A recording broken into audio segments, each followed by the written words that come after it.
reports from the world's second largest continent. Hello, I'm Alison Lagrange. A very warm welcome from Durban, South Africa. We get you the news and the newsmakers from Africa. From elections to climate change to innovations and opportunities. As the world's attention shifts, we report from Africa, the heart of the global South. Join me every weekday live on First Post.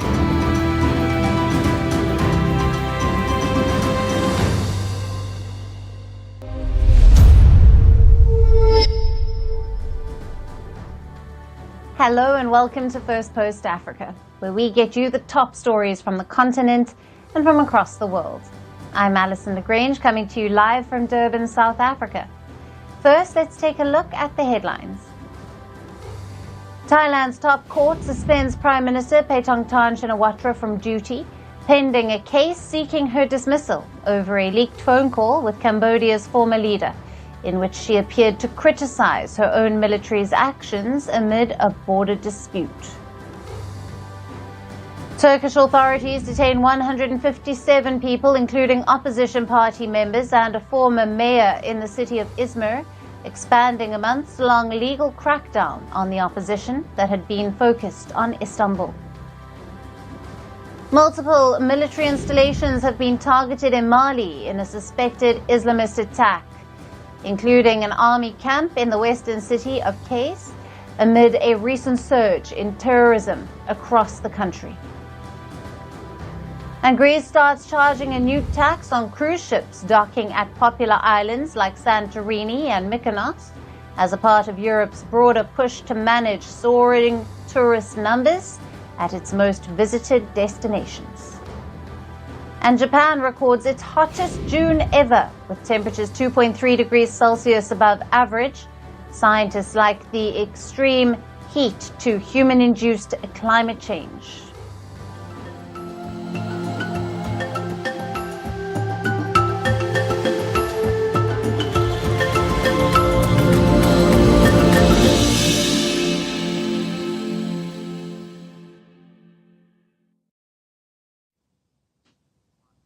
Hello and welcome. Let's begin with the latest updates on the protests in Kenya. A street vendor has succumbed to death. His name was Boniface Kariuki. Now, he was 2 weeks ago, he was shot by the police in the head during protests in the capital of Nairobi. Demonstrators were protesting against the death of the blogger and teacher Albert Ojwang. He was arrested after insulting a police boss on social media, and then died while in police custody. After being shot at close range on the 17th of June, Kariuki was later admitted to the main public referral hospital in Nairobi for treatment. He spent nearly 2 weeks on life support machine before his family were told by doctors that his heart was still beating, but his brain had ceased to function. Doctors had carried out several operations, but some bullet fragments were reportedly still lodged in his brain. News that Kariuki was brain dead has sparked further public anger over the alleged police brutality, with increasing demands for justice. Many Kenyans have also urged the government to settle the hospital bill after Kariuki's family had appealed for public donations. 2 police officers have appeared in court over his shooting, but have not yet been asked their pleas. Now, they remain in custody pending the outcome of investigations. On Sunday, Kariuki's family urged authorities to speed up investigations and to ensure they get justice. In recent weeks, Kenya has seen a wave of protests fueled by allegations of police brutality. On the 25th of June, nationwide protests were initially held to mark a year since massive anti-tax demonstrations. However, the protest descended into chaos as young men battled police and destroyed thousands of businesses in Nairobi's business district. As per the Kenyan National Commission on Human Rights, at least 19 people were killed and 531 were wounded in the looting and violence. However, authorities have blamed protesters for the violence, saying they set out to attack police stations and officers. On Monday, the Kenyan police said that 485 people had been arrested on murder, terrorism and rape and other charges following deadly protests last week. Listen in. On Wednesday, June 2025, Kenya witnessed demonstrations dubbed Gen Z anniversary protests. While some citizens turned out peacefully to exercise their constitutional rights to assemble and express dissent, a well-coordinated network of criminal actors infiltrated and hijacked these demonstrations. As of today, 485 individuals have been arrested in connection to what happened on June 25th. Of these, 448 have already been charged in court, and 37 remain under active investigation, some pending further custodial hearings. These actions were not by any means spontaneous. They were orchestrated, and we are actively pursuing the key planners, the mobilizers, the financiers, and the facilitators behind this scheme, and they will be brought to justice very soon. As per the Kenyan police, at least 11 police officers were seriously injured during the protests, and some even sustained life-threatening wounds. Kenya's Interior Minister, Kipchumba Murkomen, has described the last week's protests as terrorism disguised as dissent. He even urged officers to shoot on sight civilians who attacked police stations, sparking further criticism from lawyers and rights groups. Now, anger over the state of the economy and police brutality has sparked numerous protests since President William Ruto took power in 2022. And today, the condition is no better. In fact, it has gotten worse. Now it remains to be seen, how will the Ruto government reinstate stability and peace in a country where violent protests and bloodshed has become the new normal? Now, for more on this, we have with us Eileen Mbosa, Litigation Counsel of Katiba Institute, live from Nairobi, Kenya. Thank you for being with us. Thank you so much for having me. Let me jump straight into the questions. What do we know so far about the circumstances surrounding the street vendor's death during these recent protests? And has there been any official response or investigation launched by authorities? Well, for what we know about Boniface Kariuki is that he was selling masks on the street. This was on 17th, and there were protests happening regarding another young man who had just also died in custody of the police. And so what we noted was that the policeman, and this was recorded, shot him right in before us, because this was recorded. It was lucky that it was recorded. And so what official response we've received is that we know that the Inspector General of Police has given a statement, and had given a statement actually just almost immediately after the incident, saying that the officer had been interdicted, and that the legal process applicable would follow. We are still observing and watching to see how this case goes, but we are pushing for personal culpability and actually accountability for the officers who are involved in the incident. We know that there were 2 officers, and we hope that the responsibilities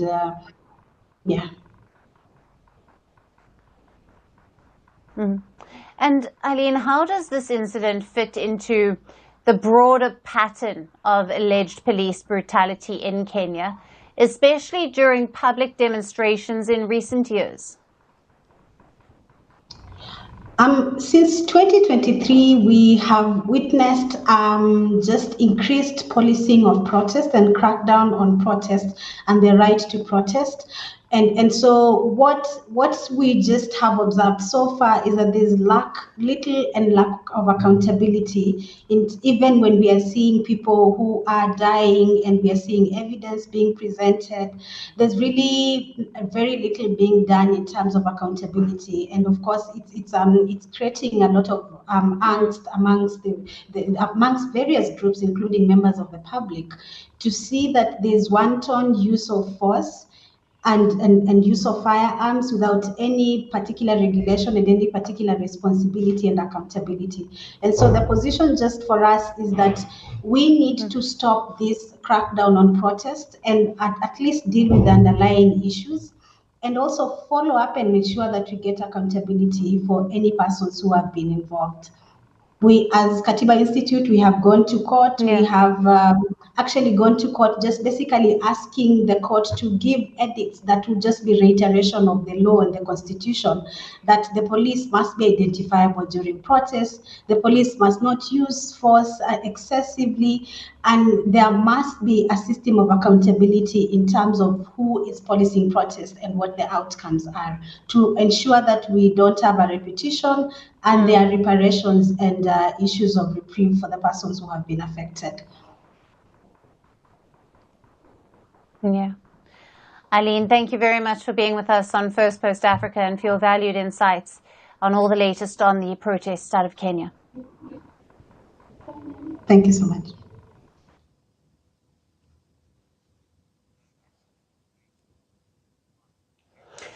Let's shift our focus now to the DRC, where the M23 rebels continue to wreak havoc. Now, in the latest, gold miner Twaziga Mining SA has accused Rwanda-backed M23 rebels of forcing its employees to work against their will and without pay after seizing its mine in the eastern part of the country. Now, earlier this year, the M23 rebels grabbed more land than ever before in North and South Kivu provinces, and the Twaziga mining site is located in South Kivu province. In May, the company claimed that it had been ordered to suspend operations at the mine after the M23 accused it of not paying taxes. Now, Twaziga Mining released its latest statement on the matter last week. In its statement, the company said that its workers were being held in captivity, forced to work in inhumane conditions without any security measures and remuneration or medical coverage. Now, the statement further said that production had been paralyzed and that the site was entirely controlled by a group of Rwandan nationals.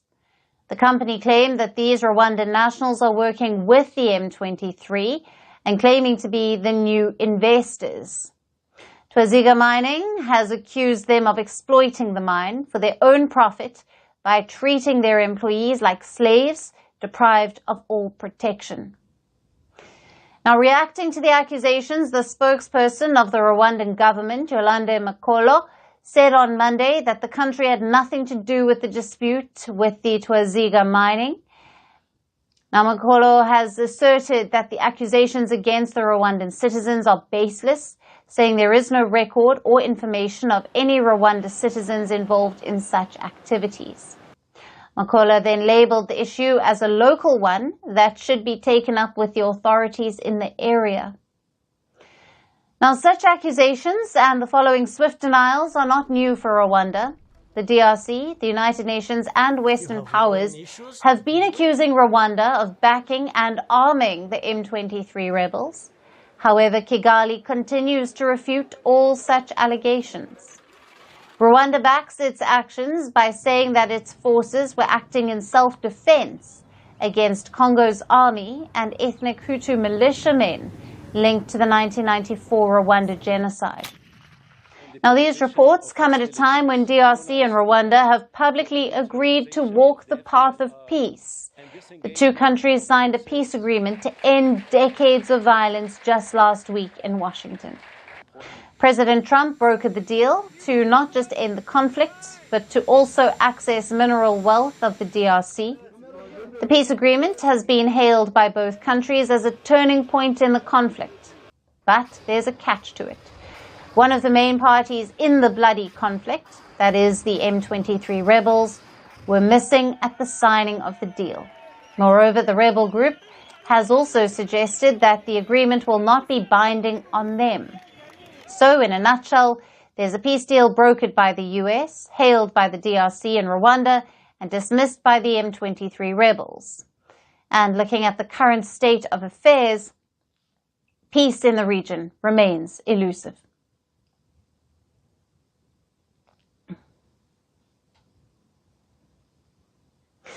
From the DRC, we shift to Mali, where the junta government has taken over 2 mines, both previously abandoned by foreign companies. This comes as Mali moves to gain greater control over its natural resources and to reduce dependence on Western partners. Mali has completed its takeover of the Yatela and the Morilla gold mines, and the Yatela in the Keys region was closed in 2016 by a South African-Canadian joint venture. The mine was shut due to low gold prices despite having remaining reserves. Now, the Morilla, located in the Sikasso region, was abandoned in 2022 by an Australian company, leaving behind what the government calls significant environmental and financial liabilities. The takeover is a part of a growing trend among junta-led West African nations seeking to reclaim control of strategic mineral resources. In neighboring Burkina Faso, the military regime in power since 2022 is pushing for greater state stakes in gold mining. It has hinted at nationalizations and renegotiating existing foreign contracts. Then in Niger, the junta has reviewed mining deals. It threatened to cut ties with the French uranium firms as it moves to assert sovereignty over its mineral wealth. Mali has also followed similar path, since seizing power in 2020. The military government has also vowed to reform the mining sector. Now, it wants a bigger share of gold profits stays within the country. Mali produces around 65 tons of gold a year, making it Africa's second largest gold producer. But it still lacks an internationally certified refinery. Now, the junta has turned up the heat on foreign companies as it has increased taxes and revised contracts and has shifted away from Western firms towards Russian backing. A new gold refinery supported by Russia is now under construction. The government says that this will boost national control over the mineral resources. But taking over old mines is one thing, and reviving them is another task. Yatela and Morilla will be revived by a new state entity. It is called the Society for Research and Exploitation of Mineral Resources of Mali, or CIMOS. But the government hasn't clarified how the operations will be funded or run. Restarting mining will require massive capital and technical expertise. At the same time, Mali is also moving against Canadian firm Barrick Gold. It has seized control of the Logoon-Koto complex, and this is one of the country's biggest and most profitable mines. The Canadian-owned mine was placed under state control this month, escalating a long-standing row over taxes and ownership. The move has sparked tensions with Barrick and could lead to legal fights, production slowdowns, or even international arbitration. Trying to revive abandoned mines while battling a global mining giant could stretch the junta's capacity to its limit. So Mali's push to reclaim its gold may boost national pride, but without a clean plan and funding, the road from resource control to real revenue generation remains uncertain.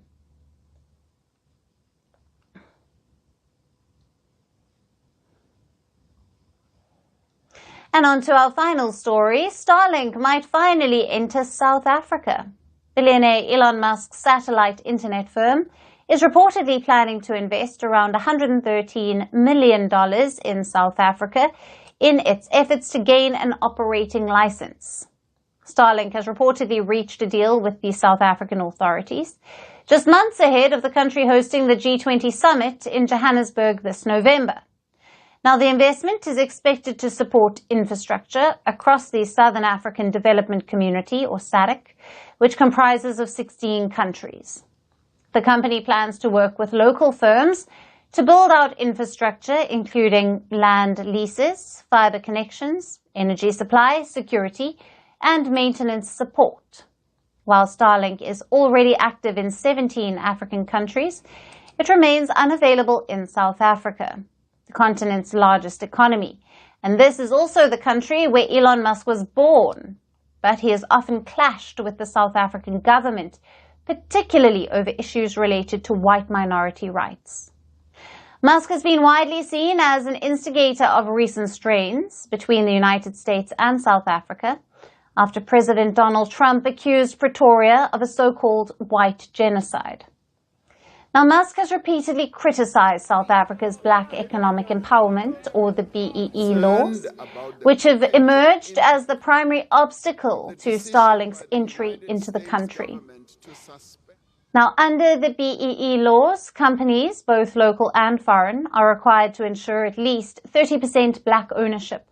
The policy aims to redress apartheid-era inequalities, encouraging businesses to give equity stakes to historically disadvantaged Black South Africans. However, Musk has slammed these rules, calling them openly racist. He claimed that Starlink was denied a Black license because he is not Black, and called the regulations as absolutely shameful. And he argues that the policies unfairly block global innovators from doing business in the country. Now, in response, South Africa's communications minister, a member of the Democratic Alliance, the country's second largest party, suggested changes to the empowerment laws, specifically for the foreign satellite providers. His proposal would allow such companies to qualify for operating licenses, not through direct ownership transfers, but by investing in Black-owned businesses, local infrastructure, and community development initiatives in South Africa. However, the minister came under sharp criticism, with opponents claiming the changes would favor foreign tech giants like Elon Musk's Starlink. Now, despite the backlash, the minister defended his stance, emphasizing that the final decision on Starlink's license rests with the country's independent communications regulator. For now, it remains unclear whether the reported deal will be accepted as a workaround to South Africa's BEE laws, or if it will face legal and political pushback. Either way, the stage is set for a critical showdown between policy, investment, and politics, as Elon Musk attempts to launch Starlink in his native country. And that's it on the show for today. We will see you again tomorrow at the same time. Thank you for watching, and goodbye.